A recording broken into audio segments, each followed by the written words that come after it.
So, being married to a spy. What can I say about being married to a spy? I can say I'm not currently married to a spy, that's true. But I was. And it's the best description I can give you of the person I was married to. Because it dictates just about everything that they do and how they behave. What's the first thing that hits me about it? Lots of lies. There's a hell of a lot of lying goes on. And it's one thing when you're suspicious of somebody. You know, somebody comes up to you in a bar and they got a load of change in their hand. And you say, I want to show you a trick. Because I've had this, you might have had this.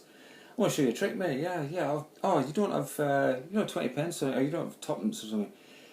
And the game is to lever you up from tuppence or 20 pence up to a fiver, because they build trust and then they're gone. Now, I don't know quite how it works because I didn't entertain it past a penny.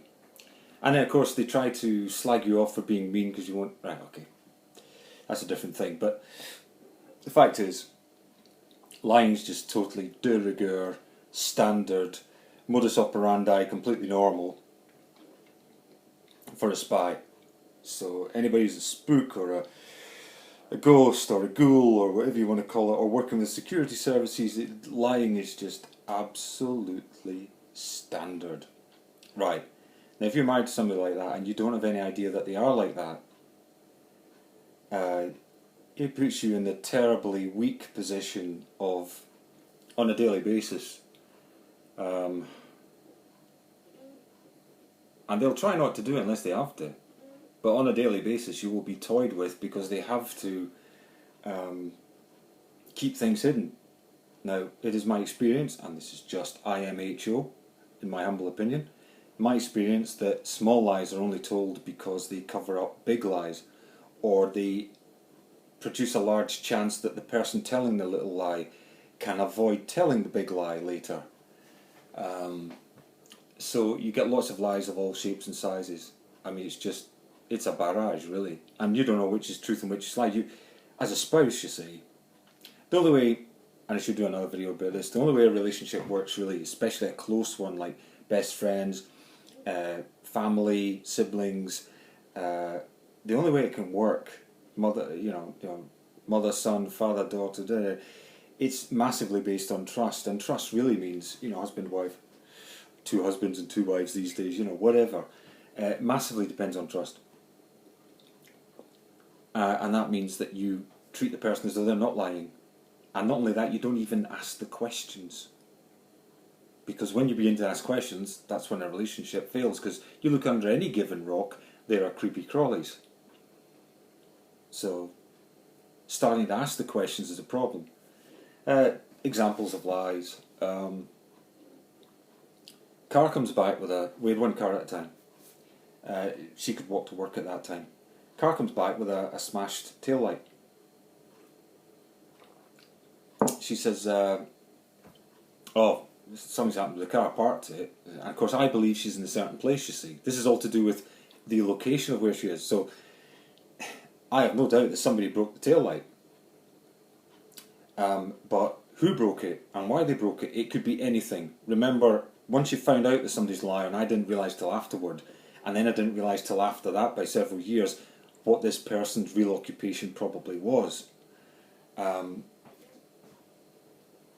She might have broken the tail light.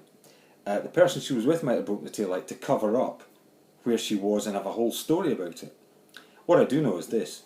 I took her at face value, but I wanted to find out. She said the tail light was broken and in a nearby street. About 20 minutes walk, 5 minutes drive. I said, well, let's take the car and let's go see if we can see any clues.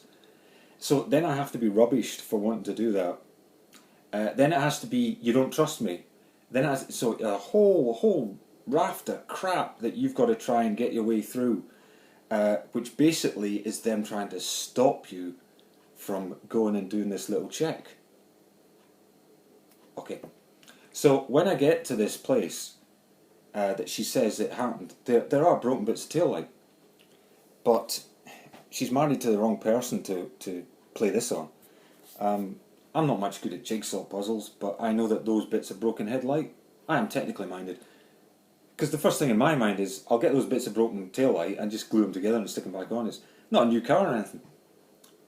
There's all these bits of broken tail light, but none of them really match this car that we've got. I'm looking at it and I think, well, something's happened, but it's not our car. The lie it finally culminated in was all to do with, and you eventually always get caught out with lies, I find. This is why spooks are on a downward spiral to hell, because in the end you're always found out. Your lies are always found out. It's just a question of the amount of time it takes. Now, these days it's going to get harder to find out the lies that people are telling because less of it's on paper. Stuff can be deleted as if it never existed on computers. On paper it's a bit harder. You got to properly shred it. There's a physical thing. Okay, you could argue that a hard disk or a memory disk is a physical thing, but you know, if it's properly deleted the information, it never comes back. There's never any sign it was really there. So, the big lie that eventually happened was, she said she went out to do things like go swimming with a friend. Friend was about an hour's drive away. So, you know, I was busy doing my music stuff up in my little den, and I didn't think twice. It's a different house to where I live now. I didn't think twice about it. She goes off and does that. I think this is a normal, healthy relationship. She's out doing her thing. I'm out doing my thing. We do things together still. Yeah, to me, it all seems right. And of course, you're the innocent party, so you have no idea that. And I don't mean I never did anything wrong. I just mean that in terms of the lying and stuff that went on, I just wasn't in. Never mind the league. I wasn't even in the game. So out swimming supposedly. About an hour and a half into, about midway through the time she would have been gone, because it's an hour's drive, an hour swimming, blah blah, maybe a bit longer, and then another hour to drive back, so that's 3 hours she's going to be gone, okay? So I'm doing my music thing on the little Atari as it was at the time, the little computer, yeah. And then I get this call from the person she's supposedly swimming with, this girl, this woman, who I knew a little bit, you know, she's a nice woman, I just said hello and had occasionally, we did coffee, the three of us, and yeah, so what? And she says, how are you? I said, oh, alright, I'm just, you know, diddling away. And she says, where's, I'll not say her name, where's so-and-so? Meaning my wife at the time. I said, oh, I actually thought she was out swimming with you. I said, it's funny that you should call. You know, not like, totally not suspicious, right? No, she's not swimming with me. And, oh, I said, I wonder what's happened. Maybe the car's broken down. You know, totally not suspicious. And eventually she said, okay, I'm just ringing to let you know she's not swimming with me. All right? Oh, okay. Well, we'll keep well then. Yeah. So you put the phone down, and then you go back to doing your little thing that you're doing, you know. And you're thinking, oh, strange. And of course, when the wife gets back, there's this discussion that has to take place. And, you know, a plethora of lies have to come out. And of course, you as the innocent party don't have any clue about this. You just have no idea.